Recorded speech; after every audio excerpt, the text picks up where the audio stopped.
Jadi memang dirangkai atau dirakit seperti ini supaya ketika dipencet atau ditekan tombol ini berbarengan akan salah satu yang aktif ya.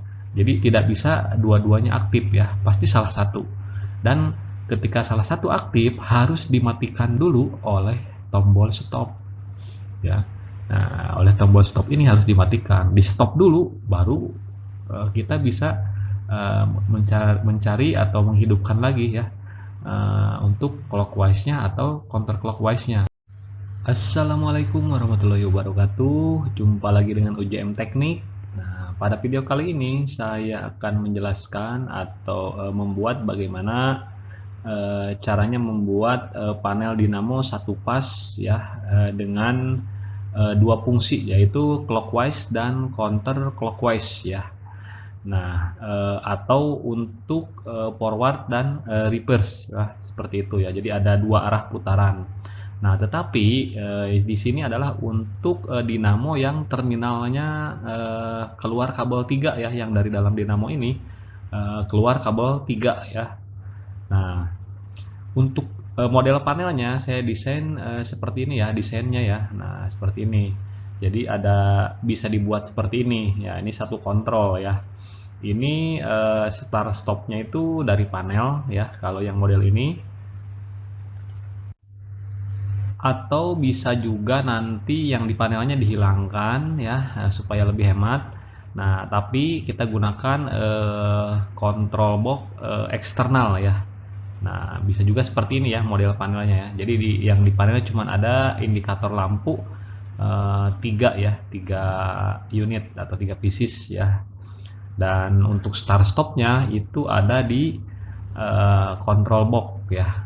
Nah, untuk dinamo yang seperti apa yang satu pas tapi keluar kabel 3 ya dari dalam dinamonya, atau yang di terminalnya itu cuma 3 kabel ya.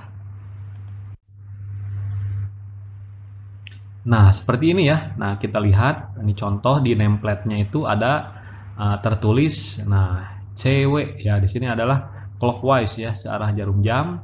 1 6 nih kopelan ya. Nah, dan yang 2 itu terpisah ya. Nah, sedangkan yang counter clockwise satunya terpisah, 6 2-nya dikopel ya. Ini adalah untuk counter clockwise. Nah, kita lihat di terminalnya itu hanya ada 3 biasanya ya, seperti ini ya, 1 6 2 ya. Nah, jadi untuk sumber arus PLN-nya kita lihat nih gambar 2 ya. Gambar 2 seperti ini ya, berarti ini L. Nah, ini putarannya itu adalah searah jarum jam. Sedangkan yang gambar 3 ya, ini yang dikopelnya itu 6 sama 2 ya, yang di M ya. Nah, ini adalah untuk putaran counter clockwise seperti itu ya. Jadi untuk model dinamo ini kalau di bengkel dinamo itu istilahnya adalah dinamo belah tengah ya, seperti itu. Nah, untuk panelnya sendiri ya, panel dinamo satu pas. Nah, untuk yang clockwise dan counter clockwise ini kita sama aja ya, kita gunakan untuk yang standar aja lah. Ukurannya 30 kali 40 kali 18 cm ya tebalnya. Nah, ini yang biasa digunakan sih kalau untuk 2 kontaktor atau 3 kontaktor biar lebih leluasa seperti itu ya. Nah, di sini saya akan jelaskan untuk nomor 1 adalah di sini lampu indikator warna merah pada panel adalah bahwa menandakan panel tersebut dalam posisi on ya. Nah, sedangkan yang kedua warna kuning itu adalah untuk indikator bahwa motor tersebut berputar searah jarum jam atau clockwise ya. Dan yang ketiga di sini adalah warna hijau. Lampu warna hijau adalah lampu ini untuk menandakan bahwa berputar berlawanan arah jarum jam atau counter clockwise ya. Dan untuk nomor 4 di sini adalah push button warna kuning, itu adalah untuk start motor clockwise ya. Warna hijau di sini untuk warna hijau nomor 5 itu push button warna hijau itu untuk start motor counter clockwise, kebalikannya ya. Dan sedangkan yang warna merah ini adalah untuk stop ya, nomor 6 itu untuk stop motor. Dan yang ketujuh di sini adalah tombol emergency stop ya. Nah, Nah, ini untuk menyetop motor dalam keadaan abnormal biasanya, atau ketika kita melakukan preventive maintenance ya, seperti itu. Ya, jangan lupa nih yang kita buat adalah yang terminal kabel 3 ya, yang dinamonya model keluar kabel 3 dari dalam dinamo. Nah, untuk material yang digunakan atau komponen yang digunakan di sini ada yang sedikit berbeda ya, atau nggak biasa ya. Kalau yang lainnya umum ya, seperti push button atau MCB itu wajar. Di sini saya menggunakan MPCB ya, MPCB dengan merek Schneider ya. Biasanya ini adalah pengganti untuk eh, apa namanya, thermal overload relay ya. Nah, ini saya jadi thermal overload relay-nya tidak kita gunakan, tapi menggunakan MPCB ya. Nah, jika ingin menggunakan thermal overload relay bisa juga ya, tidak apa-apa ya. Jadi tapi di video ini saya buatkan menggunakan MPCB ya, seperti itu. Untuk yang lain-lainnya sama ya, jadi umum lah seperti itu. Kalau MPCB biasanya jarang-jarang digunakan ya. Nah, ini makanya ini perbedaannya itu adalah di MPCB untuk yang di desain diagram yang saya buat ini. Nah, ini untuk komponen-komponennya ya. Nah, semuanya di sini sudah saya tampilkan ya. Di sini ini adalah tampilan dari MPCB ya. Nah, ini modelnya ya. Bentuknya tuh seperti ini. Kalau MPCB ini adalah pengganti kalau di diagram ini pengganti dari thermal overload relay ya. Jadi thermal overload relay-nya itu nggak saya gunakan, tapi saya gunakan ini ya, menggunakan MPCB. Yang lainnya ya sama lah, umum gitu ya, seperti push button, pilot lamp, dan lain-lain. Nah, untuk skema atau diagram dinamo satu pas yang untuk clockwise dan counterclockwise, atau forward dan reverse ya, atau putaran dua arah. Nah, tapi dinamonya itu adalah keluar kabel 3 ya. Terminalnya itu, di terminalnya itu adalah ada 3 kabel ya, seperti ini nih, 1, 6, 2 ya. Nah, saya akan jelaskan cara wiring diagramnya ya. Nah, saya akan jelaskan dulu. Nah, yang pertama di sini nih dari input PLN ya. Dari input PLN itu masuk ke MCB ya. Nah, MCB ini biasanya menyesuaikan dengan ukuran dinamo ya, ukuran dinamo yang ada di sini. Ya, misalkan di sini 4,3 ampere, berarti kan dinamonya itu kita pasang minimal 10 seperti itu ya. 10 cocok lah untuk 10. Atau gunakan lebih besar lebih baik ya kalau untuk pengaman di sini ya. Nah, dari MCB ini, MC1 ini kita sambungkan langsung ke MPCB ya, ke MPCB. Nah, MPCB ini sebagai nanti pengaman, untuk pengaman ketika terjadi trouble pada dinamo ya. Jadi ketika ampere tinggi ya, melebihi misalkan 3 detik, maka secara otomatis ini akan trip ya, atau off ya, karena di sini ada pengaturannya. Nah, di setel misalkan di body nameplate ini adalah 4,3 ampere, maka di setel di sini 5 misalkan, seperti itu ya. Kita setel 5 ampere atau disamakan 4,3 ya. Nah, untuk wiringnya kita lihat nomor 1. Nah, ini karena ini kan 3 pol ya, 3 jalur MPCB-nya kita lihat. Nah, maka rekayasa elektriknya ya, rekayasanya itu seperti ini ya, wiringnya. 1 masuk ke 1L1. Nah, output ke sini masuk ke 2T1 ya, keluar 2T1. Nah, 2T1 ini adalah angka 2 kita lihat. Nah, diputer ya, di seri ya, masuk ke tengah 3L2 ya, 3L2. Masuk ke 3L2, nah keluar 4T2. Nah, baru dari 4T2 ini ya, yang dari MPCB ini untuk pasa utama itu langsung ke kontaktor ya, ke saklar kontaktor untuk yang dihubungkan ke nantinya ke dinamo ya. Nah, jadi gunakanlah kabel yang besar ya untuk pasa utama ini ya, misalkan ukuran 2,5 mili ya, itu lebih bagus. Nah, ini adalah yang warna merah ini adalah pasa utama ya. Nih, sampai sini berarti kan ini nomor 3, ID kabelnya 4, 5 dan 6 ya. Nah, ini adalah fasa utama dari drawing atau diagram yang ada di sini. Nah, sedangkan untuk netral, nah ini adalah netral ya. Untuk netralnya N220 itu masuk dari 5L3. Nah, jadi semuanya itu nggak ada yang kosong ya. Semuanya terisi yang 3 pol ini. Nah, yang netralnya itu yang paling sebelah kanan, yaitu di 5L3 ya inputnya. Lalu keluar di 6T3. Nah, 6T3 ini masuk ke 5L3 dari kontaktor ya, dua-duanya. Jadi K1 sama K2. Ya, nah ini juga gunakan kabel yang besar, jangan lupa ya, 2,5. Nah, karena sama-sama menyimpan arus yang besar nanti ketika sudah terhubung dengan dinamo atau motor listrik ya. Nah, setelah ini dirangkai ya, kita lihat. Nah, ini udah dipasang di input semuanya ya, di input. Nah, berarti kan ini adalah jumperan untuk saklar penghubungnya ya, saklar penghubung ke dinamo yang terminal 3 kabel. Nah, di sini juga sama ya. Nah, di sini 1, di sini 2 ya yang di jumper. Nah, lihatlah outputnya ya, outputnya. Yang harus diperhatikan, lihat outputnya. Ketika K1 aktif ya, artinya kontaktor ini hidup, maka kita lihat berarti kan ini terhubung nih. 1L1 dengan 3L2 terhubung. Nah, maka ini juga terhubung ya. Terhubung jadi 7 sama 28 ya ID kabelnya. Nah, maka kita lihat ketika ini terhubung ya, karena kan di jumper, maka ini juga terhubung nih 1 sama 6. 1 sama 6 itu terhubung. Nah, yang tidak terhubung itu adalah ini ya, nih jalur netral yang 5L3. Nah, 5L3 ke 2. Nah, jadi ini di jumper 1 sama 6 di jumper, sedangkan 2-nya tidak. Maka putarannya adalah clockwise ya, cewek di sini ya. Nah, tulisannya.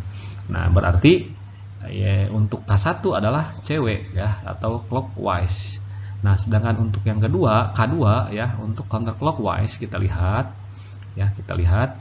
Nah, ini sama rangkaiannya ya, tapi outputnya itu berbeda. Kita lihat pemasangannya. Nah, ini nomor 10, ID kabel 10, kita lihat ID kabel 10 turun ke bawah kedua ya. Nah, sama 29, kita lihat 29 turun ke 6, berarti 2 sama 6 ya. Nah, 2 sama 6 berarti di jumper yang ini nih ya, kondisinya itu di jumper. Nah, ketika 2 sama 6 di jumper, sedangkan nomor satunya nggak di jumper, yang ke netral nih ya, 2 sama 6 di jumper, kita lihat. Nah, di nameplate ini adalah counterclockwise ya.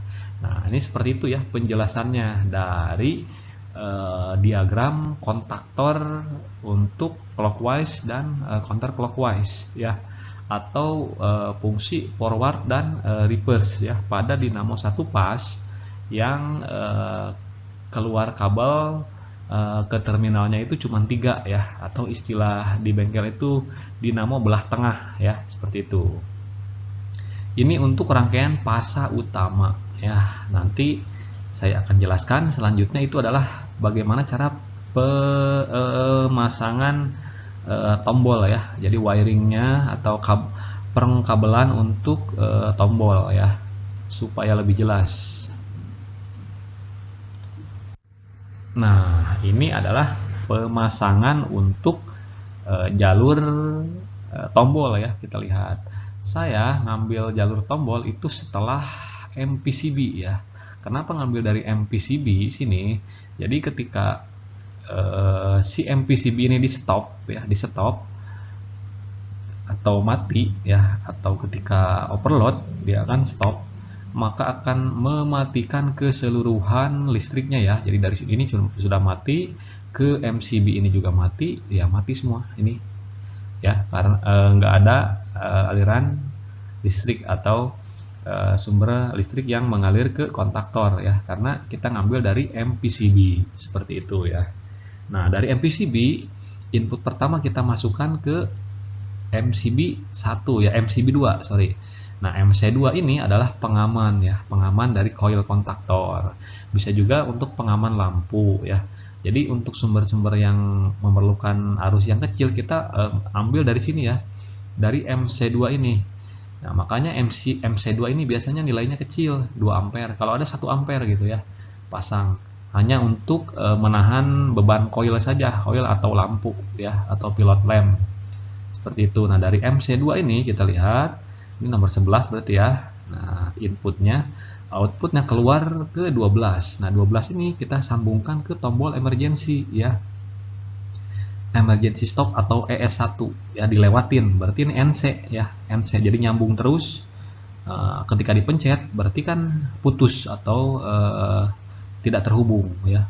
Nah, setelah itu nomor 13 kita masukkan ke PB2. Nah, PB2 ini yang diambil adalah NC-nya ya, NC atau normally close alias saklar yang tertutup. Nah, ya, ketika dalam keadaan normal ini tertutup ya, NC juga sama. Jadi, ketika ditekan baru ini putus seperti itu. Nah, ini dari PB1 ini outputnya berarti kan ada kaki 1, kaki 2. Nah, kaki 2 yang nomor 4 kita sambungkan nih. Berarti ini jalurnya 18 ya, ID kabel 18 masuk ke jalur untuk pengunci ya. Nah, untuk penguncinya itu adalah nomor 13. Kita lihat NO ya. Nah, ini sebagai penguncinya ya. Untuk 13 NO ya, tulisannya kan 13 NO di sini ya. Nah, 13 NO ini adalah untuk pengunci ya, pengunci dari kontaktor ini ya, kontaktor 1 dan kontaktor 2. Nah, makanya ini di jumper nih dari kabel ID 18 kita lihat. Nah, ini di NO kita jumper ke NO yang K2 ya. Nah, ini di NO juga sama dipasangnya ya. Nah, di 13 NO. Ini sebagai pengunci ya, pengunci. Jadi pengunci dari holding untuk kontaktor K1 dan K2. Nah, di sini ada jumperan nomor 14 kita lihat. Di sini 14 jumper ke NC sebelahnya ya. Nah, di sini tertulis 21 NC ya. 21 NC ini, nah ini juga sama 14 sama 15. K1, K2 sama-sama di jumper ya. NONC-nya digunakan. Nah, setelah ini dipasang ya, ini untuk pengunci ya. Nah, untuk holding dari K1, K2 kita lihat. Nah, sedangkan untuk kaki yang kedua kita lihat kan ini terhubung ke NO ya. Nih NO dan A2. Nih NO dan A2 ini untuk membantu pengunci ini ya, yang 14 NO ini adalah membantu pengunci. Sedangkan untuk A2 itu adalah untuk mengaktifkan coil. Nah, karena A2 ini aktif ya, aktif. Nah, maka aktif yang tadinya NO ini menjadi NC. Jadi seolah-olah ini aktif terus terhubung. Nah, ini terhubung, maka ini juga terhubung. Nah, maka terkunci tuh. Jadi ketika tombol dilepas, ini terkunci ya. Terkunci dari sini setrumnya nih. Lihat 18. Nih, nah ini yang tadinya NO jadi NC. Saat ini terhubung ke sini dan terhubung ke A2 ya. Seperti itu penjelasannya ya. Nah, termasuk untuk yang K2 juga sama ya. Nah, untuk yang K2 sama nih posisinya nih. Ya, kita lihat pengambilan untuk PB2 ya. Nah, PB2 itu adalah push button 2 untuk clockwise berarti ya. Untuk clockwise. Nah, untuk clockwise ini kita lihat untuk input kaki satunya itu adalah ini ya. Kaki 1 yang nomor 1 kita ambil dari ini 16 berarti kan. Ini 16 kita ambil dari NC-nya yang sebaliknya ya, yang CCW yang counter clockwise. Nah, di sini kan ini adalah kontaktor clockwise, sedangkan di sini adalah clockwise ya tombolnya, tulisan tombolnya clockwise. Kenapa saya mengambil dari output NC ini? Jadi ketika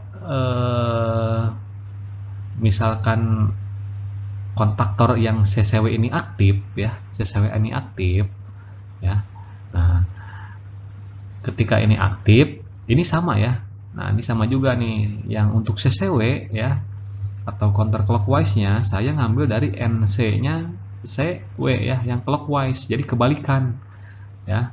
Nah, kenapa pengambilannya dari sini? Kita fokus ke 16 17 ya. 16 dan 17 ini. Nah, jadi ketika saya tekan tombol CW ya, ketika tekan tombol CW atau clockwise, secara otomatis akan mengaktifkan kontaktor ini ya. Nah, setelah kontaktor ini aktif, yang K1 ini aktif, maka ini terputus nih ya. Nih, NC ini terputus kan, karena kontaktor ini hidup atau aktif. Nah, setelah aktif, tombol ini tidak akan bisa dipencet ya. Tidak akan bisa menghidupkan tombol K2 ya. Karena salah satu kontaktor dalam keadaan aktif atau hidup ya. Seperti itu. Jadi untuk mencegah konflik atau ketika dipencet berbarengan atau salah satu itu terjadi hidup dua-duanya kontaktornya ya, maka untuk rekayasanya adalah seperti ini ya. Jadi ketika misalkan tombol CCW ini clockwise ini ditekan, secara otomatis menghidupkan ini ya, kebalikannya nih, ini hidup, ini aktif ya. Nah, ketika ini aktif, nah, maka sumber ini kan sumber ya. Nah, jalurnya sumber nih ya. Kita lihat jalur sumber nih dari 18. Jadi terhubung terus ke pasa ya. Nah, ini karena ini aktif maka jadi terputus ya. Karena kan ini NC nih ya. Ini nomor 21 ini ya. Nah, ini NC ketika ini terputus secara otomatis tidak akan bisa ditekan untuk yang clockwise-nya ya. Jadi memang dirangkai atau dirakit seperti ini supaya ketika dipencet atau ditekan tombol ini berbarengan akan salah satu yang aktif ya. Jadi tidak bisa dua-duanya aktif ya, pasti salah satu.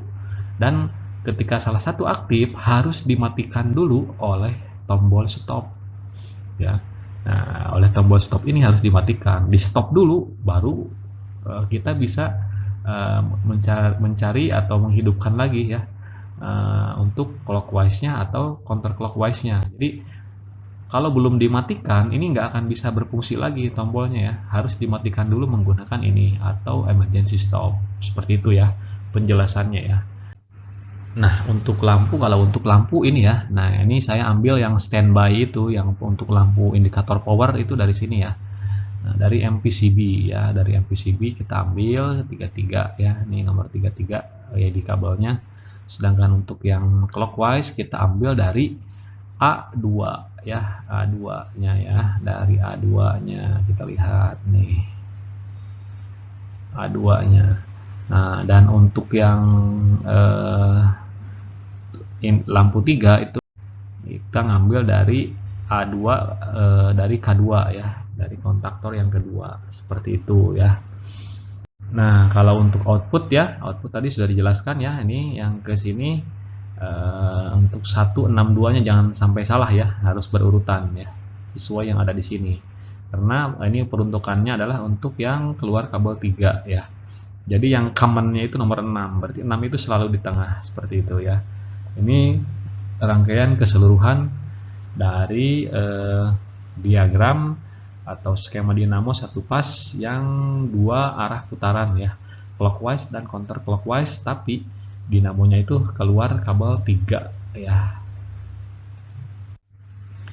Nah, ini adalah tabel deskripsi urutan pasang. Kalau bingung di sana tadi diagram, lihat ini aja ya. Langsung ya, saya buatkan ya. Jadi untuk ketika kalau kita punya karyawan ya yang baru belajar, ya udah ikutin aja ya. Jadi untuk ID kabel 1 MC2 pin 2 nah, dihubungkan ke MP1 1L1. Berarti kan kabel ini ngejumper ke MP1 1L1 ya. Mudah ini. Sudah sangat gampang sekali kalau udah ada tabelnya seperti ini ya. Nah, ini adalah ketika sudah jadi panelnya kurang lebih seperti ini ya, atau bisa divariasi lah sesuai dengan keinginan ya. Nah, boleh juga seperti ini ya jika dibutuhkan. Nah, fungsional lah yang penting tombolnya itu tetap sama ya, jumlahnya seperti ini ya. Jadi ada 4 tombol sama emergency dan 3 lampu indikator. Untuk penambahan alarm dan lain-lain, silakan itu dimodifikasi tersendiri ya. Oke, cukup sekian pada video kali ini, semoga bermanfaat. Dukung terus channel ini dengan cara subscribe, like, share, dan jangan lupa kalau ada yang ditanyakan, tulis di kolom komentar. Semoga bermanfaat. Sekian, wassalamualaikum warahmatullahi wabarakatuh.